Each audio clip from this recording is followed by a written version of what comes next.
Hello, my friends. It's William with the Grand Duke Dmitri Diary series and letter series. We're actually doing the Grunwald letter today of 1939.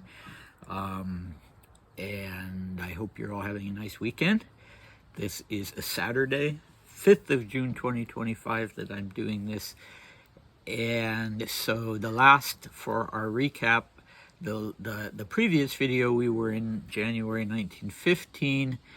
And Dmitri was struggling with, some kind of physical health problem that apparently he had no idea what was going on, and nobody else did either, apparently. Just he was sleeping 10 hours a day, he was having horrible digestive problems, and he was also asking himself, sort of, on an existential level, what do I want? I know I want something, but I don't know what it is. Well, he was 23. Did he ever figure it out? Do any of us? Yeah, more or less, I guess. Okay, so our last 1939 video, Grunwald was talking about the reaction of the emigre community to Dmitri's press interviews and how he was, telling Maria how her brother had become a controversial figure and also a person who confused people. They didn't know what to make of him, and so they were coming to see Grunwald and trying to ask Grunwald, about who is this guy politically and in other ways. So, yeah, that's interesting, and that seems to me to be pretty consistent throughout Dmitri's life. So our cast today, we have Vladimir Kirillich, the 22-year-old claimant to the throne. We have a man by the name of Graf, who was had been attached to Kirill and now was attached to Vladimir as a kind of, right-hand man, I guess. And then we have the very sinister, Nazi-loving General Biskupski.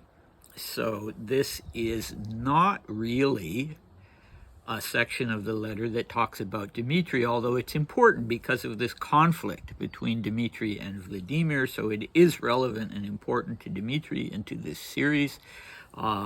Just to remind you, this is the very long letter by Konstantin Grunwald, a man of letters, to Grand Duchess Maria, written on 3rd of June, 1939.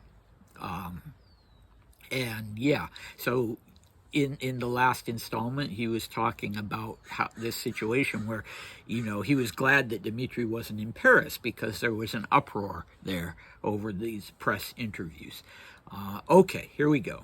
Things would have calmed down if Grand Duke Vladimir hadn't, during the course of the following months, done everything that was humanly possible to discredit himself and the entire dynasty.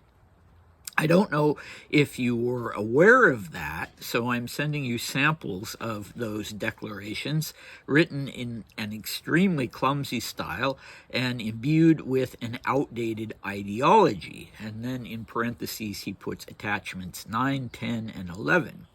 It's as though he wants to bar himself and other members of his family from ever returning to their homeland again. We know who wrote these things, but we can also guess the sources of their inspiration. Admiral Graf, in his solitude in Saint-Briac, may consider himself a new Duc de Biron, but we know that he is merely a toy in more powerful hands. But General B is the source.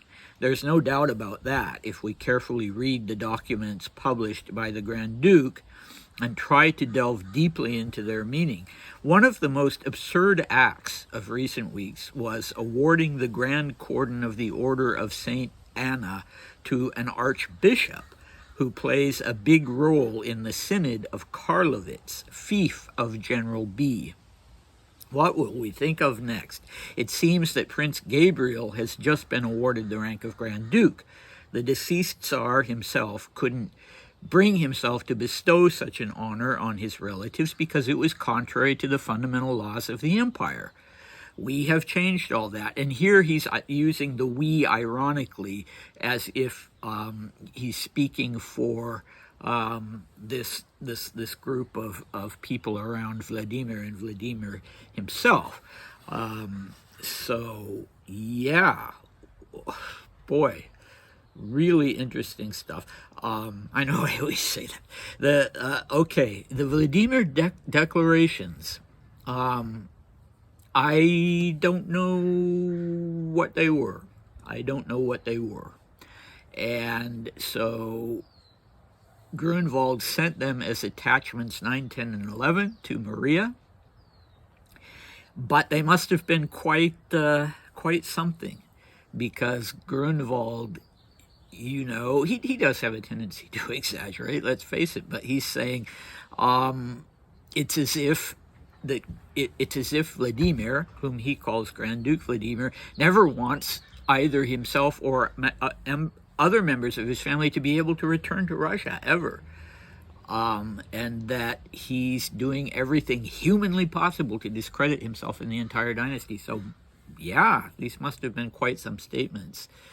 And I've never come across them. I've mentioned before what I saw at the Bakhmetov archive, this document signed by Vladimir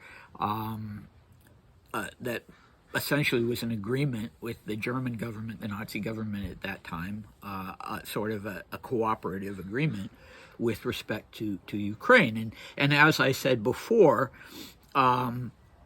Vladimir was 22 and an orphan, but, the other people around him knew better. And he should have known better, but, yeah, he didn't, and he's 22. Okay, anyway, Graf. Yeah, Graf wrote a very interesting volume of memoirs. I haven't read the whole thing because I don't have a copy of it, but my friend Ed was kind enough to send me the sections about Dmitri, and there's some really good material in it about Dmitri, because Graf knew him very well when Dmitri too was part of Kirill's monarchist organization. And Graf has some very interesting things to say about Dmitri, not bad things overall. And, Graf, at least, well, everybody in their memoirs sounds like a reasonable person, I guess. I mean, not always. Sometimes reading between the lines, you see that the person really wasn't. But I don't think he was an extremist.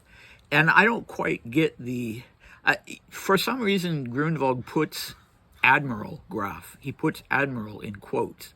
So I gather Graf wasn't really an admiral. He hadn't been an admiral. Maybe he'd been, a naval officer, captain or something in the Imperial Russian Navy. And then Kirill or Vladimir had said, well, I'm making you an admiral. So this is put in quotation marks. That would be my guess. And as I was going to say, I'm not sure how to interpret the reference to the Duc de Biron, even after, just glancing at material on him online. His name was Armand Louis de Ganteau. He was an 18th century figure involved in the American Revolutionary War, but that is, I think, not relevant. It was rather that he was attached during the French Revolution or revolutions. He was attached to the Duc Philippe de Orleans. And so I guess I don't know anything about Louis Philippe d'Orleans either.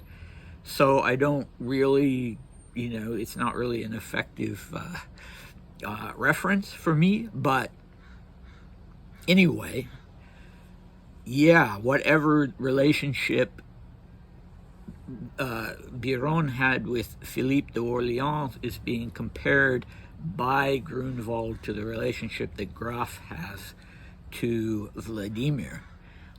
It didn't as for Biron, it didn't end well for him. He ended up being guillotined. I'm not sure if Philippe was as well. Anyway, I can't enlighten you on that particular reference. Biskupski, of course, we've already talked about. It'd be hard to find a more sinister figure. And so Grunwald definitely sees him as the person who's engineering all of this, the person behind Graf and the person behind Vladimir himself, these actions that he's taking. Biskupski was a diehard Nazi, and yeah, I don't doubt that Grunwald is right about this. And Biskupski in 1936 had been appointed by Hitler as his official liaison to the White Russian emigration. And so, yeah, that was the role he was playing. So these things that apparently Vladimir has been up to, not only whatever these declarations are, but acting the Tsar, acting the Emperor, and distributing largesse. He's given the Order of St. Anna. I'm not sure, I should have looked up the significance of that one. Every Grand Duke on the day he was born was given the Order of St. Andre, which is, you see often these big fancy stars that they'll wear on military uniforms. I'm not sure what the Anna was for. It must have been for non-military people. But of course, Vladimir had no right whatsoever to distribute such things. So he gave one to this archbishop, apparently as a favor to Biskupski. Then he made Gavril a Grand Duke. And, Dmitri had accepted a title from Kirill for his wife and for his son. But he did not accept this title given to Gavril, this title of Grand Duke given to Gavril. In fact, he was so opposed to it that he stopped writing to Gavril because he told his friend and assistant Kasyaninov that he couldn't bring himself to address Gavril as Grand Duke. And so he just stopped writing to him. And I can't remember, but I think Gavril's memoirs, he does credit himself as Grand Duke Gavril Konstantinovich. So it was bogus, I mean, even if the dynasty had been restored, and if Vladimir or someone else had become the Tsar or the Emperor and gone through one of the sacraments of the Church, is coronation, and been duly crowned within the context of the sacrament, then sure, they could change the fundamental laws, and they could justifiably make people like Gavril Grand Dukes because of the fact that there weren't very many Grand Dukes left. They needed more. But Vladimir simply had no right to do this. He had no right to change the fundamental laws. And so, all of this stuff is bogus just from beginning to end. Okay, so